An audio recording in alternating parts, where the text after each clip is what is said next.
Problem number 1, compute standard deviation from the frequency distribution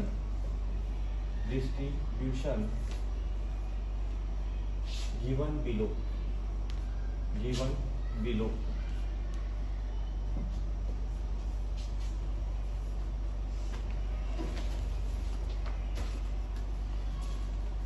problem लिहा, मराठीमध्ये लिहा. खालील वर्गीकृत वारंवारिता सारणीवरून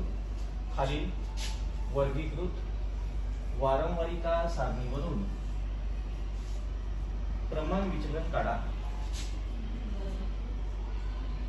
वर्गीकृत सारणीवरून प्रमाण विचलन काढा.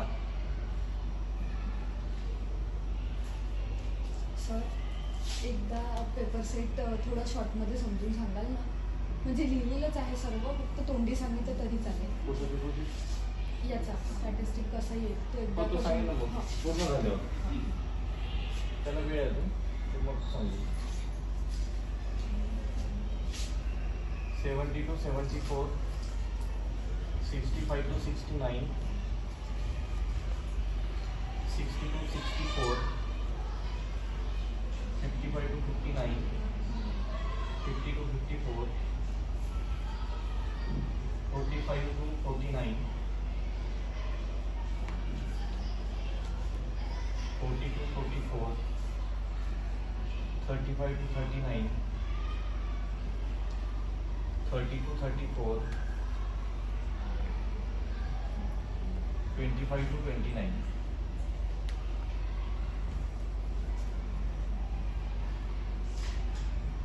One, 3, 4, 7, 8, 12,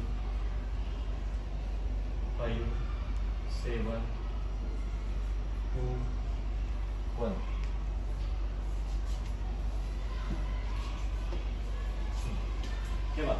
जेव्हाही तुमचा पेपरमध्ये असा प्रॉब्लेम दिला राहील, एक क्लास इंटरवलचा हा कॉलम दिला राहील, त्याला वर्गांतर म्हणतात, आणि हा फ्रिक्वेन्सी दिले राहील. एक लक्षात ठेवा, बीएडला जेवढे वर्गांतर दिले राहतात, ठीक आहे, लक्ष द्या, बीएडला जेवढे क्लास इंटरवल दिलेले राहतात हे कधीही डिसेंडिंग ऑर्डरमध्ये दिलेले राहतात, ज्याला म्हणतो आपण उतरत्या क्रमात. उतरता क्रम म्हणजे 70 नंतर 65, मग 60, 55, 50, 45, 40, 35, 30, 25 सगळे प्रॉब्लेम उतरत्या क्रमात दिले राहील, डिसेंडिंग ऑर्डर में रहेंगे. अगर ये डिसेंडिंग ऑर्डर में अगर आपको दिखता है तो उसी अनुसार सॉल्व करना है, जैसे मैं अभी आपको बताऊंगा. पर कभी कभी क्या होता है, वो लोग आप लोगों को कंफ्यूजन करके करते हैं. आपको ध्यान में रखना है कि पहले सीरीज देखना है कि डिसेंडिंग ऑर्डर में है कि असेंडिंग ऑर्डर में. ऐसे 2 बार हुआ है बीएड की एग्जाम में. अगर ये सीरीज ऐसी आती है, ये 25 29 पहले आते हैं, फिर 30 34, फिर 35 39, ऐसा असेंडिंग ऑर्डर होता है, तो तब प्रॉब्लेम कैसा सॉल्व करना होता. ठीक आहे, अशा वेळेस काय करायचं, जर असेंडिंग ऑर्डर दिसला आपल्याला, त्याला उलटा करून टाकायचा. कारण सवय कशी राहते आपल्याला, डिसेंडिंग ऑर्डर में प्रॉब्लम सॉल्व करेंगे. तो आप लोगों को क्या करना है, अगर असेंडिंग सीरीज दिखी तो उसको क्या करना, उल्टा करना. अगर ये आप उल्टा कर रहे हो तो ये भी उल्टा करना है, नहीं तो ये करोगे और ये रहने देंगे, बड़ा प्रॉब्लम आपका. इसके सामने 40 44, इसके सामने 5 है तो 5 ही आपको आना चाहिए.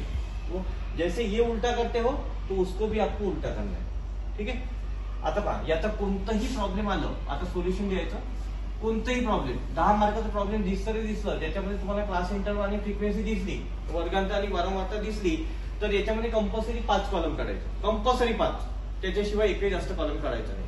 5 कॉलम काढून घ्यायची.